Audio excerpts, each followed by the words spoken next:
चापासनो गृधरथस्तु नीलः प्रत्यङ्मुखः काश्यपगोत्रजातः सशोलचापेषु गदाधरो व्यात् सौराष्ट्रदेशप्रभवश्च सौरिः नीलाम्बरो नीलवपुः किरीटी गृध्रासनस्थो विकृताननश्च केयोरहारा दिविभूषिताङ्गः सदास्तु मे मन्दगतिः प्रसन्नः शनैश्चराय शान्ताय सर्वाभीष्टप्रदायिने नमः सर्वात्मने तुभ्यं नमो नीलाम्बराय च द्वादशाष्टमजन्मानि द्वितीयान्तेषु राशिषु ये ये मे सङ्गता दोषाः सर्वे नश्यन्तु वै प्रभो। सूत उवाच शृणुध्वं मुनयः सर्वे शनिपीडाहरं शुभं शनिप्रीतिकरं स्तोत्रं सर्वाभीष्टफलप्रदं पुरा कैलासशिखरे पार्वत्यै शङ्करेण च उपदिष्टं शनिस्तोत्रं प्रवक्ष्यामि तपोधनाः। रघुवंशेति विख्यातो राजा दशरथः प्रभुः बभूव चक्रवर्ती च सप्तदीपाधिपो बली कृत्तिकान्ते शनौ याते दैवज्ञैर्ज्ञापितो हि सः रोहिणी सकटं भीत्वा शनिर्यास्यति साम्प्रतम् इत्थं शकटभेदेन सुरासुरभयङ्करं द्वादशाब्दं तु दुर्भिक्षं भविष्यति सुदारुणं देशाश्च नगरग्रामाः भयभीताः समन्ततः ब्रुवन्ति सर्वलोकानां भयमेतत्समागमम् एवमुक्तस्तवो वाक्यं मन्त्रिभिः सह पार्थिवः व्याकुलं तु जगद्दृष्ट्वा पौरजानपदादिकं पप्रच्छ प्रयतो राजा वसिष्ठ प्रमुखान् ऋषीन्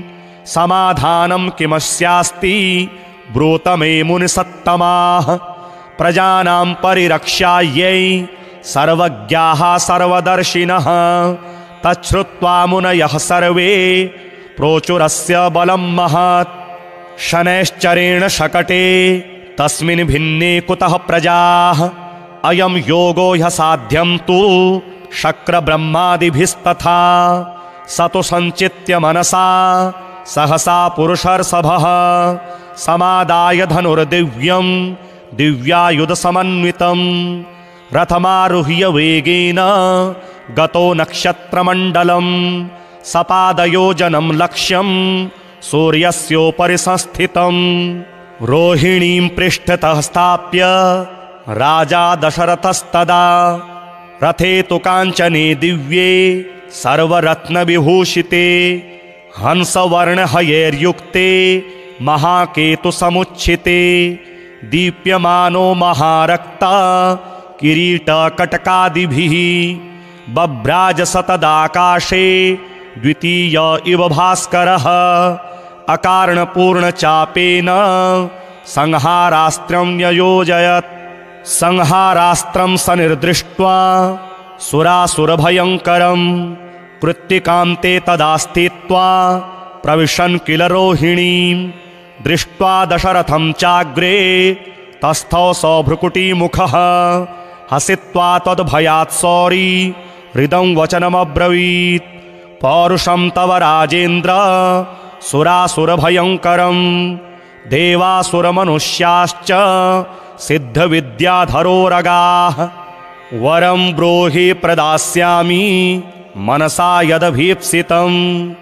दशरथ उवाच प्रसादं कुरु मे सौरे वरदो यदि मे स्थितः अद्य पभृति मे राष्ट्रे पीडाकार्या न कस्यचित् रोहिणीं भेदयित्वा तु न गन्तव्यं त्वया शने सरितः सागराः सर्वे यावच्चन्द्रार्कमेदिनी द्वादशाब्दं तु दुर्भिक्षं न कदाचिद् भविष्यति याचितं तु मया सौरे नान्यमिच्छाम्यहं वरम् एवमस्त्विति सुप्रीतो वरं प्रादात्तु शाश्वतं कितिरेषा त्वदीया च त्रैलोक्ये संभविष्यति प्राप्य चैनं वरं राजा कृतकृत्यो भवत्तदा एवं वरं तु संप्राप्य हृष्टरोमास पार्थिवः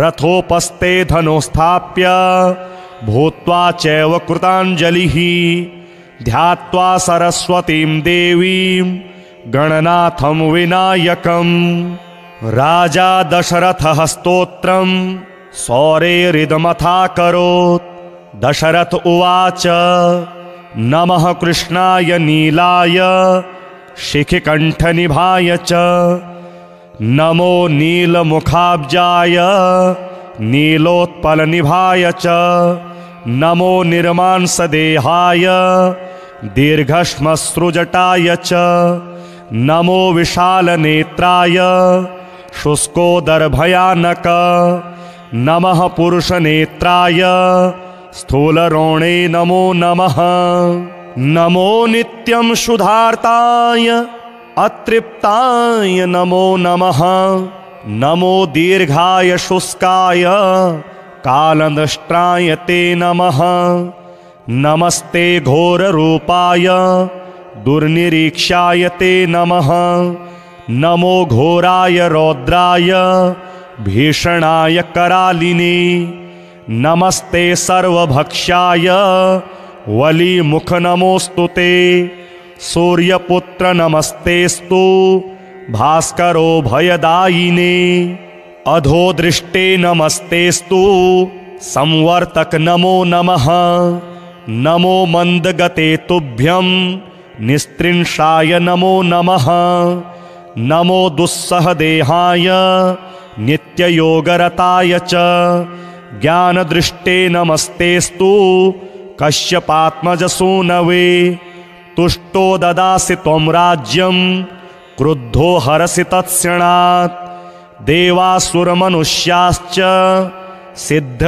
सिद्धविद्याधरोरगाः त्वयावलोकिताः सर्वे दैन्यमाशु व्रजन्ति ते ब्रह्मा शक्रो यमश्चैव ऋषयः सप्तसागराः राज्यभ्रष्टा भवन्तिह तव दृष्ट्यावलोकिताः देशाश्च नगरग्रामाः द्वीपाश्च गिरयस्तथा सरितः सागरः सर्वे नाशं यान्ति समूलतः प्रसादं कुरु मे सौरे वरदोऽसि महाबल एवमुक्तस्तदा सौरिः ग्रहराजो महाबलः अब्रवीच्च शनिर्वाक्यं हृष्टरोमास भास्करिः शनिरुवाच तुष्टोऽहं तव राजेन्द्र स्तोत्रेणानेन सुव्रत वरं ब्रूहि प्रदास्यामि मनसा यदभीप्सितां दशरथ उवाच प्रसन्नो यदि मे सौरे पीडां कुरु न कस्यचित् देवासुरमनुष्याणां पशुपन्नगपक्षिणां शनिरुवाच ग्रहणाच्च ग्रहाज्ञेयाः ग्रहाः पीडाकरः स्मृताः अदेयोऽपि वरोऽस्माभिः तुष्टोऽहं तु ददामि ते देवासुरमनुष्याश्च सिद्धविद्याधरोरगाः पशुपक्षिमृगावृक्षाः पीडां मुच्यन्तु सर्वदा त्वया प्रोक्तमिदं स्तोत्रं यः पठेदिह मानवः एककालं क्वचित् कालं पीडां मुञ्चामि तस्य वै मृत्युस्थाने गतो वापि जन्मव्ययगतोऽपि वा पठति श्रद्धया युक्तः शुचिः स्नात्वा समाहितः शमीपत्रैः समव्यर्च्य प्रतिमां लोहजां मम मशोदनं तिलैर्मिश्रं दद्याल्लोहं तु दक्षिणां कृष्णाङ्गां महिषीं वस्त्रं मामुद्दिश्य द्विजायते मद्दिने तु विशेषेण स्तोत्रेणानेन पूजयेत् पूजयित्वा जपै स्तोत्रं भुक्त्वा चैव कृताञ्जलिः तस्य पीडां न चैवाहं करिष्यामि कदाचन गोचरे जन्मलग्ने वा दशास्वन्तर्दशासु च रक्ष्यामि सततं तस्य पीडास्वन्यग्रहस्य च अनेनैव प्रकारेण पीडामुक्तं जगद्भवेत्। सूत उवाच वरद्वयं तु सम्प्राप्य राजा दशरथस्तदा मेने कृतार्थमात्मानं नमस्कृत्य शनैश्चरं शनिना चाभ्यनुज्ञातः स्वस्थानमगमत् नृपः स्वस्थानं च ततो गत्वा प्राप्तकामो भवत्तदा कोणः शनैश्चरो मन्दः छाया हृदयनन्दनः मार्ताण्डजस्तथा सौरिः पातङ्गिर्ग्रहनायकः ब्रह्मण्यः क्रूरकर्मा च नीलवस्त्रोञ्जनद्युतिः 12 नामानि यः पठेच्च दिने दिने विषमस्थोऽपि भगवान् सुप्रीतस्तस्य जायते मन्दवारे शुचिः स्नात्वा मिताहारो जितेन्द्रियः तद्वर्णकुसुमैर्युक्तं सर्वाङ्गं द्विजसत्तमाः पूरयित्वान्नपानाद्यैः स्तोत्रं यः प्रयतः पठेत् पुत्रकामो लभेत् पुत्रं धनकामो लभेत् धनं राज्यकामो लभेत् राज्यं जयार्थी विजयी भवेत् आयुष्कामो लभेदायुः श्रीकामः श्रियमाप्नुयात् यद्यदिच्छति तत्सर्वं भगवान् भक्तवत्सलः चिन्तितानि च सर्वाणि ददाति च न संशयः चापासनो गृधरथस्तु नीलः प्रत्यङ्मुखः काश्यपगोत्रजातः सशोलचापेषु गदाधरो व्यात् सौराष्ट्रदेशप्रभवश्च सौरिः नीलाम्बरो नीलवपुः किरीटी गृध्रासनस्थो विकृताननश्च केयोरहारा दिविभूषिताङ्गः सदास्तु मे मन्दगतिः प्रसन्नः शनैश्चराय शान्ताय सर्वाभीष्टप्रदायिने नमः सर्वात्मने तुभ्यं नमो नीलाम्बराय च 12 जन्मानि द्वितीयान्तेषु राशिषु ये ये मे संगता दोषाः सर्वे नश्यन्तु वै प्रभो। सूत उवाच शृणुध्वं मुनयः सर्वे शनिपीडाहरं शुभं शनिप्रीतिकरं स्तोत्रं सर्वाभीष्टफलप्रदं पुरा कैलासशिखरे पार्वत्ये शङ्करेण च उपदिष्टं शनिस्तोत्रं प्रवक्ष्यामि तपोधनाः रघुवंशेति विख्यातो राजा दशरथः प्रभुः बभूव चक्रवर्ती च सप्तदीपाधिपो बली कृत्तिकान्ते शनौ याते दैवज्ञैर्ज्ञापितो हि सः रोहिणी सकटं भीत्वा शनिर्यास्यति साम्प्रतम् इत्थं शकटभेदेन सुरासुरभयङ्करं 12 तु दुर्भिक्ष्यं भविष्यति सुदारुणं देशाश्च नगरग्रामाः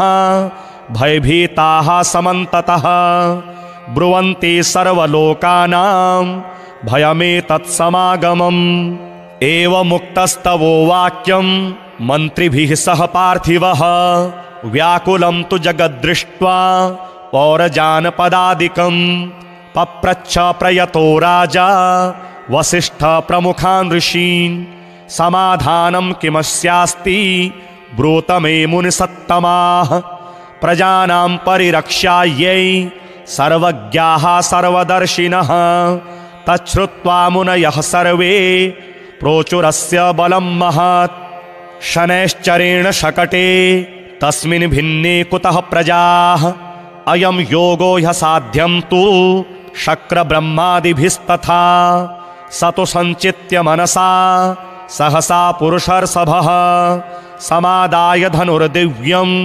दिव्यायुधसमन्वितं रथमारुह्य वेगेन गतो नक्षत्रमण्डलं सपादयोजनं लक्ष्यं सूर्यस्योपरि संस्थितं रोहिणीं पृष्ठतः स्थाप्य राजा दशरथस्तदा रथे तु काञ्चने दिव्ये सर्वरत्नविभूषिते हंसवर्णहयैर्युक्ते महाकेतुसमुच्छिते दीप्यमानो महारक्ता किरीटकटकादिभिः बभ्राजसतदाकाशे द्वितीय इव भास्करः अकारणपूर्णचापेन संहारास्त्रं न्ययोजयत् संहारास्त्रं सनिर्दृष्ट्वा सुरासुरभयङ्करं कृत्तिकान्ते तदा स्थित्वा प्रविशन् किल रोहिणीं दृष्ट्वा दशरथं चाग्रे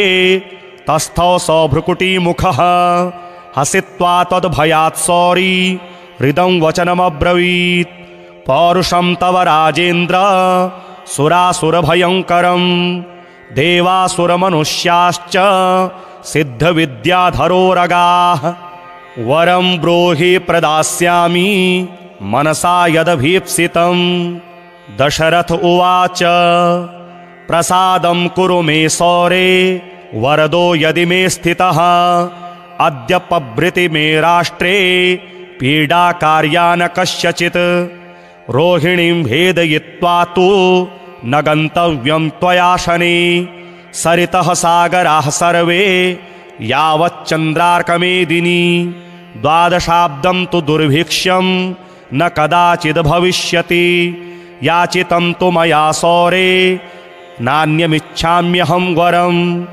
एवमस्त्विति सुप्रीतो वरं प्रादात्तु शाश्वतं कितिरेषा त्वदीया च त्रैलोक्ये संभविष्यति प्राप्य चैनं वरं राजा कृतकृत्यो भवत्तदा एवं वरं तु सम्प्राप्य हृष्टरोमास पार्थिवः रथोपस्थे धनुस्थाप्य भूत्वा चैव कृताञ्जलिः ध्यात्वा सरस्वतीं देवीं गणनाथं विनायकम् राजा दशरथः स्तोत्रं सौरेरिदमथाकरोत् दशरथ उवाच नमः कृष्णाय नीलाय शिखिकण्ठनिभाय च नमो नीलमुखाब्जाय नीलोत्पलनिभाय च नमो निर्मांसदेहाय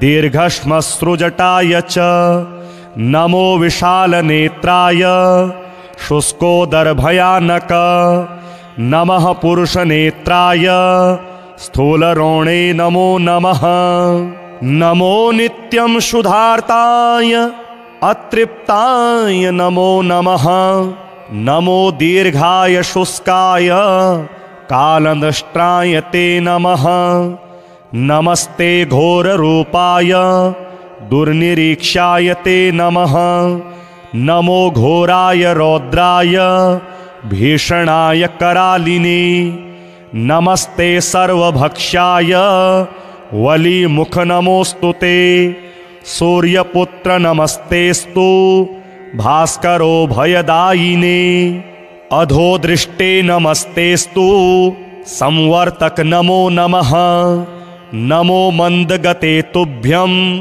निस्त्रिंशाय नमो नमः नमो दुस्सहदेहाय नित्ययोगरताय च ज्ञानदृष्टे नमस्तेस्तु कश्यपात्मजसूनवे तुष्टो ददासि त्वं राज्यं क्रुद्धो हरसि तत्क्षणात् देवासुरमनुष्याश्च सिद्धविद्याधरोरगाः त्वयावलोकिताः सर्वे दैन्यमाशु व्रजन्ति ते ब्रह्मा शक्रो यमश्चैव ऋषयः सप्तसागराः राज्यभ्रष्टा भवन्तिह तव दृष्ट्यावलोकिताः देशाश्च नगरग्रामाः द्वीपाश्च गिरयस्तथा सरितः सागरः सर्वे नाशं यान्ति समूलतः। प्रसादं कुरु मे सौरे वरदोऽसि महाबल। एवमुक्तस्तदा सौरिः ग्रहराजो महाबलः। अब्रवीच्च शनिर्वाक्यं हृष्टरोमा भास्करिः। शनिरुवाच तुष्टोऽहं तव राजेन्द्र स्तोत्रेणानेन सुव्रत। वरं ब्रूहि प्रदास्यामि मनसा यदभीप्सिताम्।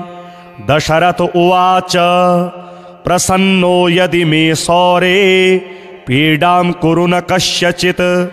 देवासुरमनुष्याणां पशुपन्नगपक्षिणाम्।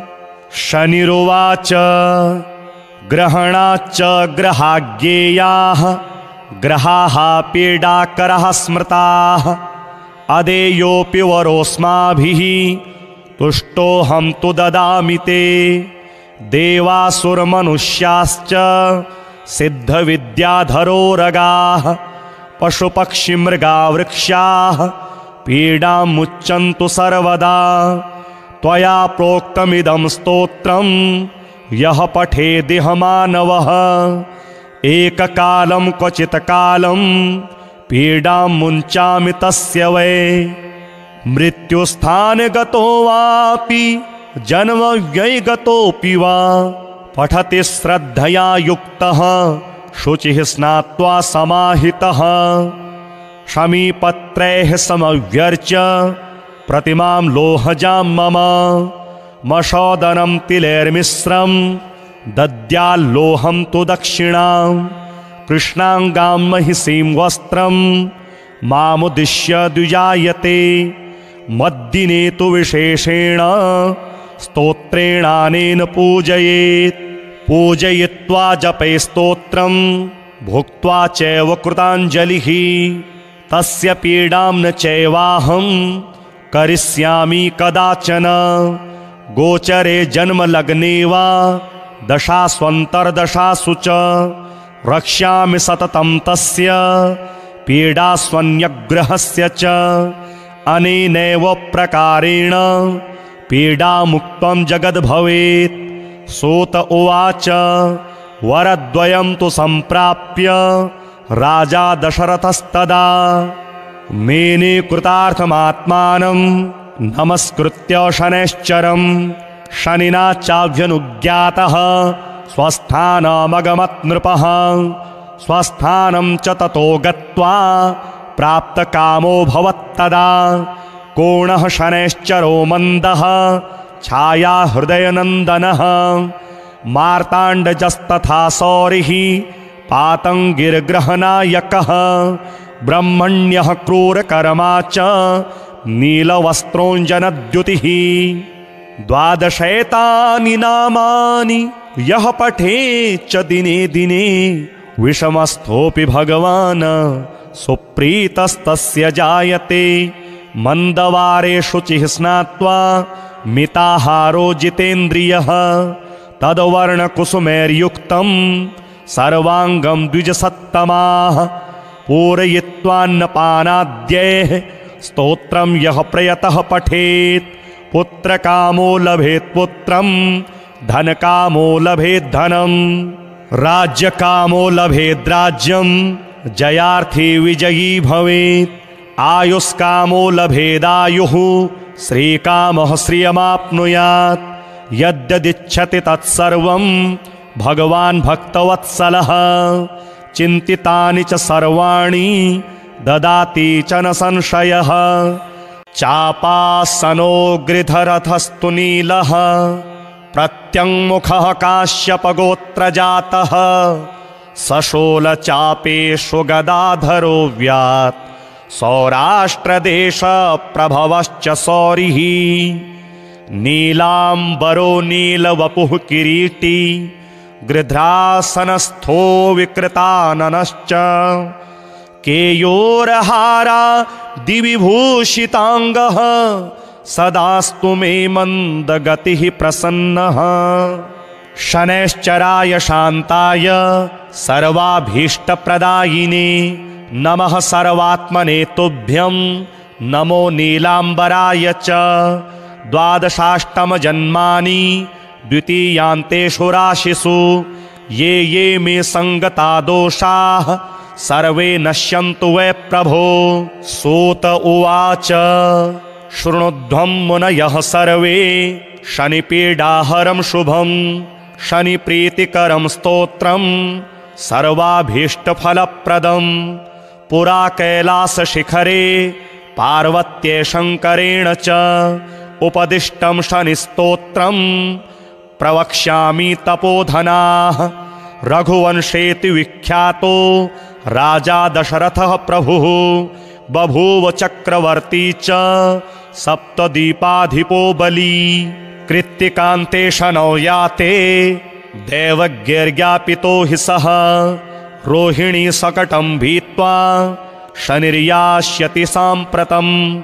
इत्थं शकटभेदेन सुरासुरभयङ्करं द्वादशाब्दं तु दुर्भिक्ष्यं भविष्यति सुदारुणं।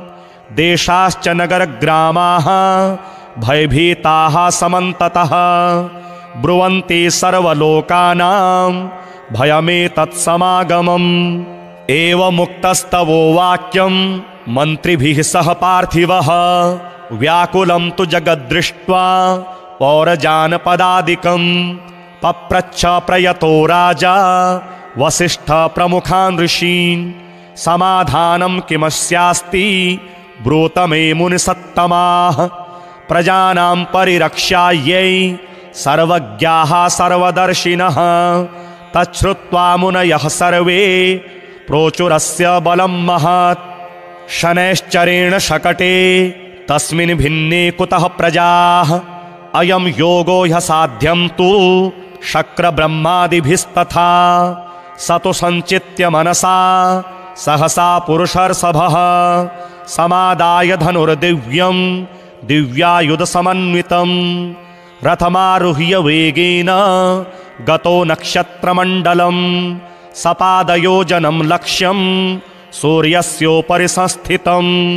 रोहिणीं पृष्ठतः स्थाप्य राजा दशरथस्तदा रथे तु काञ्चने दिव्ये सर्वरत्नविभूषिते हंसवर्णहयैर्युक्ते महाकेतुसमुच्छिते दीप्यमानो महारक्ता किरीटकटकादिभिः बभ्राज सतदाकाशे द्वितीय इव भास्करः।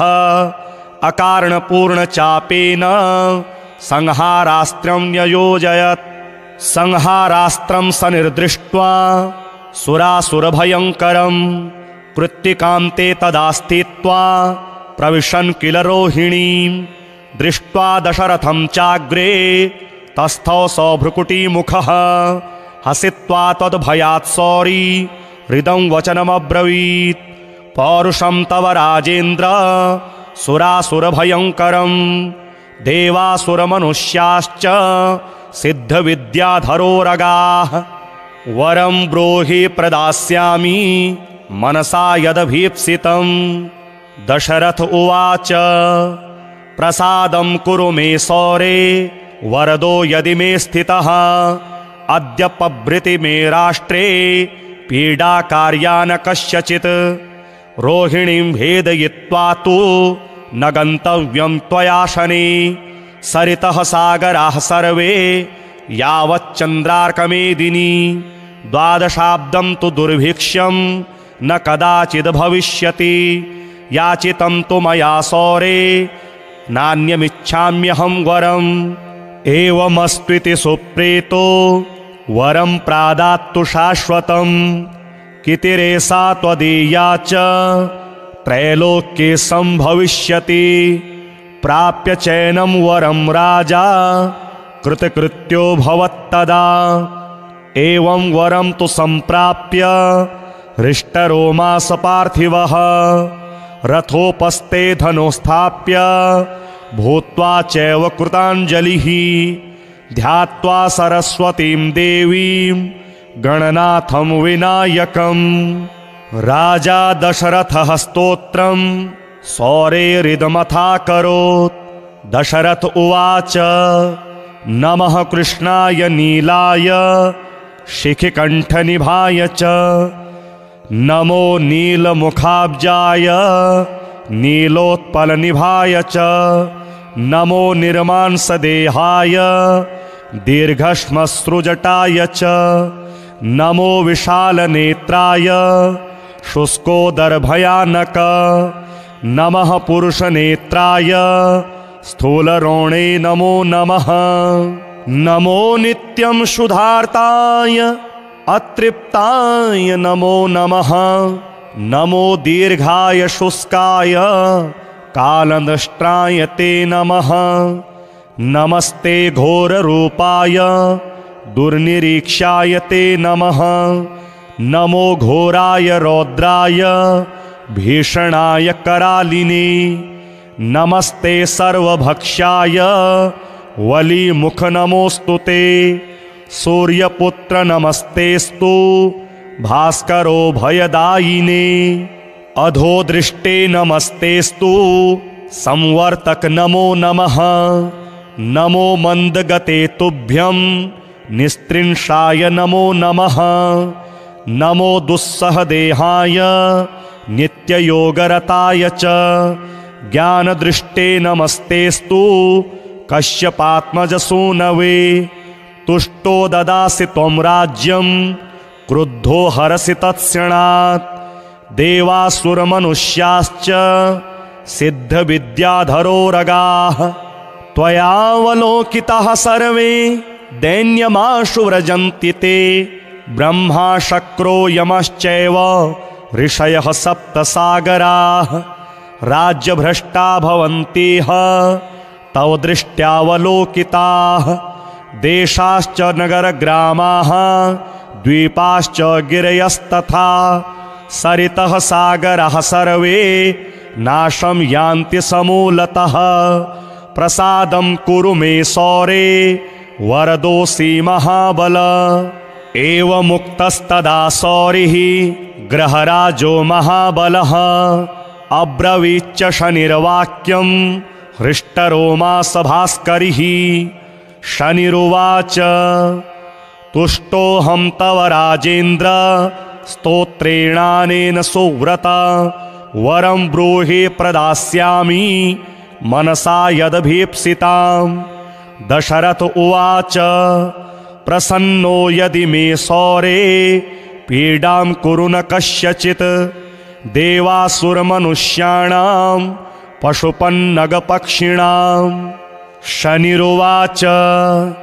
ग्रहणाच्च ग्रहाज्ञेयाः ग्रहाः पीडाकरः स्मृताः अदेयोऽपि वरोऽस्माभिः तुष्टोऽहं तु ददामि ते देवासुरमनुष्याश्च सिद्धविद्याधरो रगाः पशुपक्षिमृगा वृक्षाः पीडां मुच्यन्तु सर्वदा त्वया प्रोक्तमिदं स्तोत्रं यः पठेदिह मानवः एककालं क्वचित् कालं पीडां मुञ्चामि तस्य वै मृत्युस्थानगतो वापि जन्मव्ययगतोऽपि वा पठति श्रद्धया युक्तः शुचिः स्नात्वा समाहितः शमीपत्रैः समव्यर्च्य प्रतिमां लोहजां मम मशोदनं तिलैर्मिश्रं दद्याल्लोहं तु दक्षिणां कृष्णाङ्गां महिषीं वस्त्रं मामुद्दिश्य द्विजायते मद्दिने तु विशेषेण स्तोत्रेणानेन पूजयेत् पूजयित्वा जपे स्तोत्रं भुक्त्वा चैव कृताञ्जलिः तस्य पीडां न चैवाहं करिष्यामि कदाचन गोचरे जन्मलग्ने वा दशास्वन्तर्दशासु च रक्ष्यामि सततं तस्य पीडास्वन्यग्रहस्य च अनेनैव प्रकारेण पीडामुक्तं जगद्भवेत् सूत उवाच वरद्वयं तु सम्प्राप्य राजा दशरथस्तदा मेने कृतार्थमात्मानं नमस्कृत्य शनैश्चरं शनिना चाभ्यनुज्ञातः स्वस्थानमगमत् नृपः स्वस्थानं च ततो गत्वा प्राप्तकामो भवत्तदा कोणः शनैश्चरो मन्दः छाया हृदयनन्दनः मार्ताण्डजस्तथा सौरिः पातङ्गिर्ग्रहनायकः ब्रह्मण्यः क्रूरकर्मा च नीलवस्त्रोञ्जनद्युतिः 12 नामानि यः पठेच्च दिने दिने विषमस्थोऽपि भगवान् सुप्रीतस्तस्य जायते मन्दवारे शुचिः स्नात्वा मिताहारो जितेन्द्रियः तद्वर्णकुसुमैर्युक्तं सर्वाङ्गं द्विजसत्तमाः पूरयित्वान्नपानाद्यैः स्तोत्रं यः प्रयतः पठेत् पुत्रकामो लभेत् पुत्रं धनकामो लभेत् धनं राज्यकामो लभेत् राज्यं जयार्थी विजयी भवेत् आयुष्कामो लभेदायुः श्रीकामः श्रियमाप्नुयात् यद्यदिच्छति तत्सर्वं भगवान् भक्तवत्सलः चिन्तितानि च सर्वाणि ददाति च न संशयः चापासनोऽग्रिधरथस्तु नीलः प्रत्यङ्मुखः काश्यपगोत्रजातः सशोलचापेषु गदाधरो व्यात् सौराष्ट्रदेशप्रभवश्च सौरिः नीलाम्बरो नीलवपुः किरीटी गृध्रासनस्थो विकृताननश्च केयोरहारा दिविभूषिताङ्गः सदास्तु मे मन्दगतिः प्रसन्नः शनैश्चराय शान्ताय सर्वाभीष्टप्रदायिने नमः सर्वात्मने तुभ्यं नमो नीलाम्बराय च 12 जन्मानि द्वितीयान्तेषु राशिषु ये ये मे सङ्गता दोषाः सर्वे नश्यन्तु वै प्रभो सूत उवाच शृणुध्वं मुनयः सर्वे शनिपीडाहरं शुभं शनिप्रीतिकरं स्तोत्रं सर्वाभीष्टफलप्रदं पुरा कैलासशिखरे पार्वत्यै शङ्करेण च उपदिष्टं शनिस्तोत्रं प्रवक्ष्यामि तपोधनाः रघुवंशेति विख्यातो राजा दशरथः प्रभुः बभूव चक्रवर्ती च सप्तदीपाधिपो बली कृत्तिकान्ते शनौ याते दैवज्ञैर्ज्ञापितो हि सः रोहिणी सकटं भीत्वा शनिर्यास्यति साम्प्रतम् इत्थं शकटभेदेन सुरासुरभयङ्करं 12 तु दुर्भिक्ष्यं भविष्यति सुदारुणं देशाश्च नगरग्रामाः भयभीताः समन्ततः ब्रुवन्ति सर्वलोकानां भयमेतत्समागमम् एवमुक्तस्तवो वाक्यं मन्त्रिभिः सह पार्थिवः व्याकुलं तु जगद्दृष्ट्वा पौरजानपदादिकं पप्रच्छ प्रयतो राजा वसिष्ठ प्रमुखान् ऋषीन् समाधानं किमस्यास्ति ब्रूत मे मुनिसत्तमाः प्रजानां परिरक्षायै सर्वज्ञाः सर्वदर्शिनः तच्छ्रुत्वा मुनयः सर्वे प्रोचुरस्य बलं महत् शनैश्चरेण शकटे तस्मिन् भिन्ने कुतः प्रजाः अयं योगो ह्यसाध्यं तु शक्रब्रह्मादिभिस्तथा स तु सञ्चित्य मनसा सहसा पुरुषर्षभः समादाय धनुर्दिव्यं दिव्यायुधसमन्वितं रथमारुह्य वेगेन गतो नक्षत्रमण्डलं सपादयोजनं लक्ष्यं सूर्यस्योपरि संस्थितं रोहिणीं पृष्ठतः स्थाप्य राजा दशरथस्तदा रथे तु काञ्चने दिव्ये सर्वरत्नविभूषिते हंसवर्णहयैर्युक्ते महाकेतुसमुच्छिते दीप्यमानो महारक्ता किरीटकटकादिभिः बभ्राजस तदाकाशे द्वितीय इव भास्करः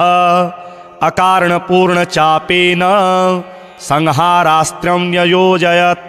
संहारास्त्रं सनिर्दृष्ट्वा सुरासुरभयङ्करं कृत्तिकान्ते तदास्थित्वा प्रविशन् किल रोहिणीं। दृष्ट्वा दशरथं चाग्रे तस्थौ सभ्रुकुटीमुखः हसित्वा तद्भयात् सौरी हृदं वचनमब्रवीत्।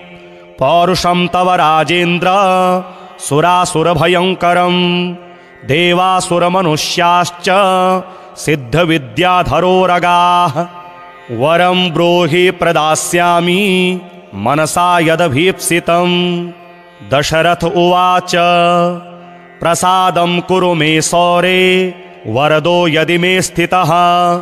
अद्य पभृति मे राष्ट्रे पीडा कार्या न कस्यचित्। रोहिणीं भेदयित्वा तु न गन्तव्यं त्वया शने। सरितः सागराः सर्वे यावच्चन्द्रार्कमेदिनी। द्वादशाब्दं तु दुर्भिक्ष्यं न कदाचिद् भविष्यति। याचितं तु मया सौरे नान्यमिच्छाम्यहं वरम्। एवमस्त्विति सुप्रीतो वरं प्रादात्तु शाश्वतम्। कितिरेषा त्वदीया च त्रैलोक्ये सम्भविष्यति। प्राप्य चैनं वरं राजा कृतकृत्यो भवत्तदा। एवं वरं तु सम्प्राप्य हृष्टरोमास पार्थिवः रथोपस्थे धनुस्थाप्य भूत्वा चैव कृताञ्जलिः। ध्यात्वा सरस्वतीं देवीं गणनाथं विनायकम्। राजा दशरथः स्तोत्रं सौरेरिदमथाकरोत्। दशरथ उवाच नमः कृष्णाय नीलाय शिखिकण्ठनिभाय च। नमो नीलमुखाब्जाय नीलोत्पलनिभाय च। नमो निर्मांसदेहाय दीर्घश्मश्रुजटाय च। नमो विशालनेत्राय शुष्कोदरभयानक। नमः पुरुषनेत्राय स्थूलरोणे नमो नमः। नमो नित्यं शुद्धार्ताय अतृप्ताय नमो नमः। नमो दीर्घाय शुष्काय कालनष्ट्राय ते नमः। नमस्ते घोररूपाय दुर्निरीक्षाय ते नमः। नमो घोराय रौद्राय भीषणाय करालिने। नमस्ते सर्वभक्षाय वलीमुख नमोऽस्तु ते। सूर्यपुत्र नमस्तेस्तु भास्करो भयदायिने। अधोदृष्टे नमस्तेस्तु संवर्तक नमो नमः। नमो मन्दगते तुभ्यं निस्त्रिंशाय नमो नमः। नमो दुस्सहदेहाय नित्ययोगरताय च। ज्ञानदृष्टे नमस्तेस्तु कश्यपात्मजसूनवे। तुष्टो ददासि त्वं राज्यं क्रुद्धो हरसि तत्क्षणात्। देवासुरमनुष्याश्च सिद्धविद्याधरोरगाः। त्वयावलोकिताः सर्वे दैन्यमाशु व्रजन्ति ते। ब्रह्मा शक्रो यमश्चैव ऋषयः सप्तसागराः। राज्यभ्रष्टा भवन्तिह तव दृष्ट्यावलोकिताः। देशाश्च नगरग्रामाः द्वीपाश्च गिरयस्तथा। सरितः सागराः सर्वे नाशं यान्ति समूलतः। प्रसादं कुरु मे सौरे वरदोऽसि महाबल। एवमुक्तस्तदा सौरिः ग्रहराजो महाबलः। अब्रवीच्च शनिर्वाक्यं हृष्टरोमास भास्करिः। शनिरुवाच तुष्टोऽहं तव राजेन्द्र स्तोत्रेणानेन सुव्रत। वरं ब्रूहि प्रदास्यामि मनसा यदभीप्सितां। दशरथ उवाच प्रसन्नो यदि मे सौरे पीडां कुरु न कस्यचित्। देवासुरमनुष्याणां पशुपन्नगपक्षिणां। शनिरुवाच ग्रहणाच्च ग्रहाज्ञेयाः ग्रहाः पीडाकरः स्मृताः। अदेयोऽपि वरोऽस्माभिः तुष्टोऽहं तु ददामि ते। देवासुरमनुष्याश्च सिद्धविद्याधरोरगाः पशुपक्षिमृगा वृक्षाः पीडां मुच्यन्तु सर्वदा। त्वया प्रोक्तमिदं स्तोत्रं यः पठेदिह मानवः एककालं क्वचित्कालं पीडां मुञ्चामि तस्य वै। मृत्युस्थाने गतो वापि जन्मव्ययगतोऽपि वा पठति श्रद्धया युक्तः शुचिः स्नात्वा समाहितः। शमीपत्रैः समव्यर्च्य प्रतिमां लोहजां मम मशोदनं तिलैर्मिश्रं दद्याल्लोहं तु दक्षिणां। कृष्णाङ्गां महिषीं वस्त्रं मामुद्दिश्य द्विजायते। मद्दिने तु विशेषेण स्तोत्रेणानेन पूजयेत्। पूजयित्वा जपे स्तोत्रं भुक्त्वा चैव कृताञ्जलिः। तस्य पीडां न चैवाहं करिष्यामि कदाचन। गोचरे जन्मलग्ने वा दशास्वन्तर्दशासु च रक्ष्यामि सततं तस्य पीडास्वन्यग्रहस्य च। अनेनैव प्रकारेण पीडामुक्तं जगद्भवेत्। सूत उवाच वरद्वयं तु सम्प्राप्य राजा दशरथस्तदा मेने कृतार्थमात्मानं नमस्कृत्य शनैश्चरं। शनिना चाभ्यनुज्ञातः स्वस्थानमगमत् नृपः। स्वस्थानं च ततो गत्वा प्राप्तकामो भवत्तदा। कोणः शनैश्चरो मन्दः छाया हृदयनन्दनः। मार्ताण्डजस्तथा सौरिः पातङ्गिर्ग्रहनायकः। ब्रह्मण्यः क्रूरकर्मा च नीलवस्त्रोञ्जनद्युतिः। 12 नामानि यः पठेच्च दिने दिने विषमस्थोऽपि भगवान् सुप्रीतस्तस्य जायते। मन्दवारे शुचिः स्नात्वा मिताहारो जितेन्द्रियः। तद्वर्णकुसुमैर्युक्तं सर्वाङ्गं द्विजसत्तमाः। पूरयित्वान्नपानाद्यैः स्तोत्रं यः प्रयतः पठेत् पुत्रकामो लभेत् पुत्रं धनकामो लभेत् धनं। राज्यकामो लभेत् राज्यं जयार्थी विजयी भवेत्। आयुष्कामो लभेदायुः श्रीकामः श्रियमाप्नुयात्। यद्यदिच्छति तत्सर्वं भगवान् भक्तवत्सलः। चिन्तितानि च सर्वाणि ददाति च न संशयः।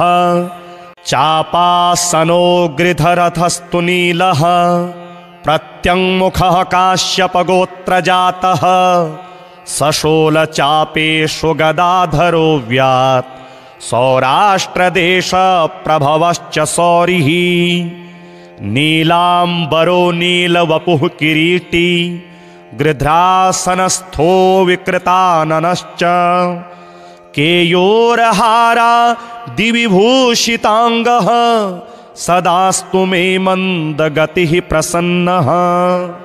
शनैश्चराय शान्ताय सर्वाभीष्टप्रदायिने नमः सर्वात्मने तुभ्यं नमो नीलाम्बराय च। 12 द्वितीयान्तेषु राशिषु ये ये मे सङ्गता दोषाः सर्वे नश्यन्तु वै प्रभो। सूत उवाच शृणुध्वं मुनयः सर्वे शनिपीडाहरं शुभं। शनिप्रीतिकरं स्तोत्रं सर्वाभीष्टफलप्रदं।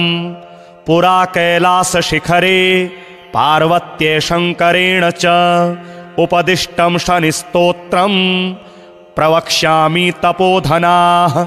रघुवंशेति विख्यातो राजा दशरथः प्रभुः बभूव चक्रवर्ती च सप्तदीपाधिपो बली। कृत्तिकान्ते शनौ याते दैवज्ञैर्ज्ञापितो हि सः। रोहिणी सकटं भीत्वा शनिर्यास्यति साम्प्रतम्। इत्थं शकटभेदेन सुरासुरभयङ्करम्। द्वादशाब्दं तु दुर्भिक्ष्यं भविष्यति सुदारुणम्। देशाश्च नगरग्रामाः भयभीताः समन्ततः। ब्रुवन्ति सर्वलोकानां भयमेतत्समागमम्। एवमुक्तस्तवो वाक्यं मन्त्रिभिः सह पार्थिवः। व्याकुलं तु जगद्दृष्ट्वा पौरजानपदादिकम्। पप्रच्छ प्रयतो राजा वसिष्ठ प्रमुखान् ऋषीन्। समाधानं किमस्यास्ति ब्रूत मे मुनिसत्तमाः। प्रजानां परिरक्षायै सर्वज्ञाः सर्वदर्शिनः। तच्छ्रुत्वा मुनयः सर्वे प्रोचुरस्य बलं महत्। शनैश्चरेण शकटे तस्मिन् भिन्ने कुतः प्रजाः। अयं योगो ह्यसाध्यं तु शक्रब्रह्मादिभिस्तथा। स तु सञ्चित्य मनसा सहसा पुरुषर्षभः। समादाय धनुर्दिव्यं दिव्यायुधसमन्वितम्। रथमारुह्य वेगेन गतो नक्षत्रमण्डलम्। सपादयोजनं लक्ष्यं सूर्यस्योपरि संस्थितम्। रोहिणीं पृष्ठतः स्थाप्य राजा दशरथस्तदा। रथे तु काञ्चने दिव्ये सर्वरत्नविभूषिते। हंसवर्णहयैर्युक्ते महाकेतुसमुच्छिते। दीप्यमानो महारक्ता किरीटकटकादिभिः।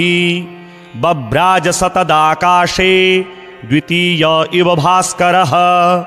अकारणपूर्णचापेन संहारास्त्रं न्ययोजयत्। संहारास्त्रं सनिर्दृष्ट्वा सुरासुरभयङ्करम्। कृत्तिकान्ते तदा स्थित्वा प्रविशन् किल रोहिणीं। दृष्ट्वा दशरथं चाग्रे तस्थौ सौभ्रुकुटीमुखः। हसित्वा त्वद्भयात् सौरी हृदं वचनमब्रवीत्। पौरुषं तव राजेन्द्र सुरासुरभयङ्करम्। देवासुरमनुष्याश्च सिद्धविद्याधरोरगाः। वरं ब्रूहि प्रदास्यामि मनसा यदभीप्सितम्। दशरथ उवाच प्रसादं कुरु मे सौरे वरदो यदि मे स्थितः।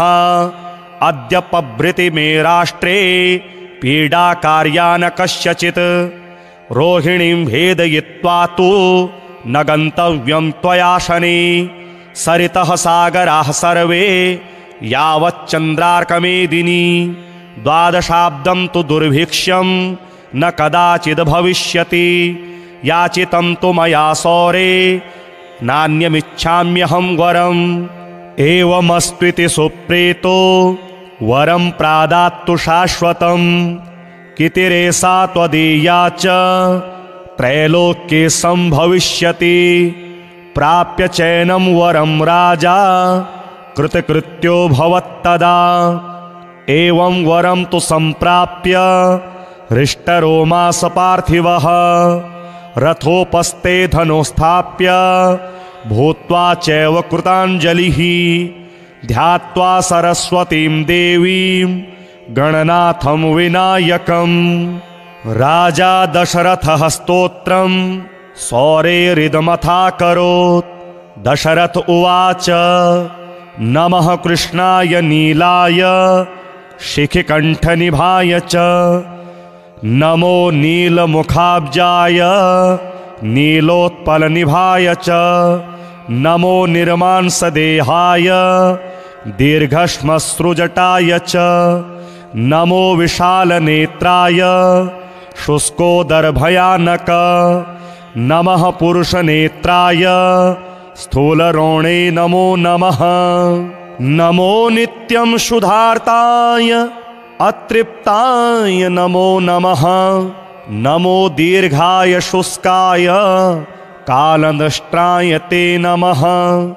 नमस्ते घोररूपाय दुर्निरीक्षाय ते नमः। नमो घोराय रौद्राय भीषणाय करालिने। नमस्ते सर्वभक्षाय वलीमुख नमोऽस्तु ते। सूर्यपुत्र नमस्तेस्तु भास्करो भयदायिने। अधोदृष्टे नमस्तेस्तु संवर्तक नमो नमः। नमो मंदगते तुभ्यं निस्त्रिंशाय नमो नमः। नमो दुस्सहदेहाय नित्ययोगरताय च। ज्ञानदृष्टे नमस्तेस्तु कश्यपात्मजसूनवे। तुष्टो ददासि त्वं राज्यं क्रुद्धो हरसि तत्क्षणात्। देवासुरमनुष्याश्च सिद्धविद्याधरोरगाः त्वयावलोकिताः सर्वे दैन्यमाशु व्रजन्ति ते। ब्रह्मा शक्रो यमश्चैव ऋषयः सप्तसागराः राज्यभ्रष्टा भवन्तिह तव दृष्ट्यावलोकिताः। देशाश्च नगरग्रामाः द्वीपाश्च गिरयस्तथा सरितः सागरः सर्वे नाशं यान्ति समूलतः। प्रसादं कुरु मे सौरे वरदोऽसि महाबल। एवमुक्तस्तदा सौरिः ग्रहराजो महाबलः। अब्रवीच्च शनिर्वाक्यं हृष्टरोमा भास्करिः। शनिरुवाच तुष्टोऽहं तव राजेन्द्र स्तोत्रेणानेन सुव्रत। वरं ब्रूहि प्रदास्यामि मनसा यदभीप्सितां। दशरथ उवाच प्रसन्नो यदि मे सौरे पीडां कुरु न कस्यचित्। देवासुरमनुष्याणां पशुपन्नगपक्षिणां। शनिरुवाच ग्रहणाच्च ग्रहाज्ञेयाः ग्रहाः पीडाकरः स्मृताः। अदेयोऽपि वरोऽस्माभिः तुष्टोऽहं तु ददामि ते। देवासुरमनुष्याश्च सिद्धविद्याधरोरगाः पशुपक्षिमृगा वृक्षाः पीडां मुच्यन्तु सर्वदा।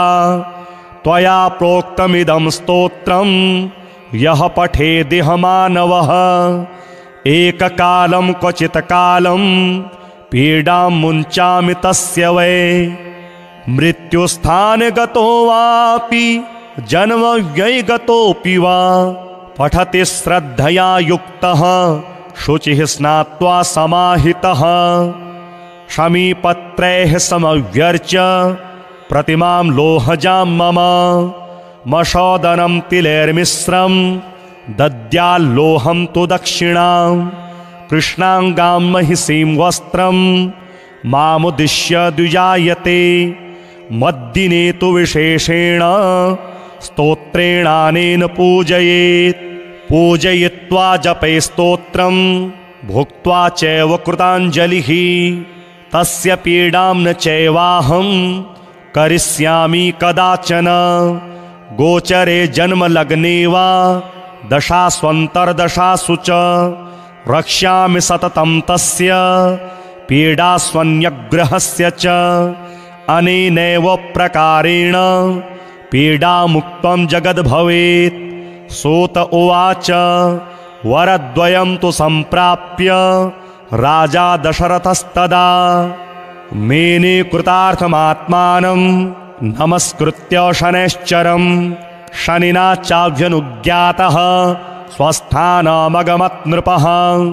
स्वस्थानं च ततो गत्वा प्राप्तकामो भवत्तदा। कोणः शनैश्चरो मन्दः छाया हृदयनन्दनः। मार्ताण्डजस्तथा सौरिः पातङ्गिर्ग्रहनायकः। ब्रह्मण्यः क्रूरकर्मा च नीलवस्त्रोञ्जनद्युतिः। द्वादशैतानि नामानि यः पठेच्च दिने दिने विषमस्थोऽपि भगवान् सुप्रीतस्तस्य जायते। मन्दवारे शुचिः स्नात्वा मिताहारो जितेन्द्रियः। तद्वर्णकुसुमैर्युक्तं सर्वांगं द्विजसत्तमाः पूरयित्वान्नपानाद्यैः स्तोत्रं यः प्रयतः पठेत् पुत्रकामो लभेत् पुत्रं धनकामो लभेत् धनं राज्यकामो लभेत् राज्यं जयार्थी विजयी भवेत् आयुष्कामो लभेदायुः श्रीकामः श्रियमाप्नुयात् यद्यदिच्छति तत्सर्वं भगवान् भक्तवत्सलः चिन्तितानि च सर्वाणि ददाति च न संशयः।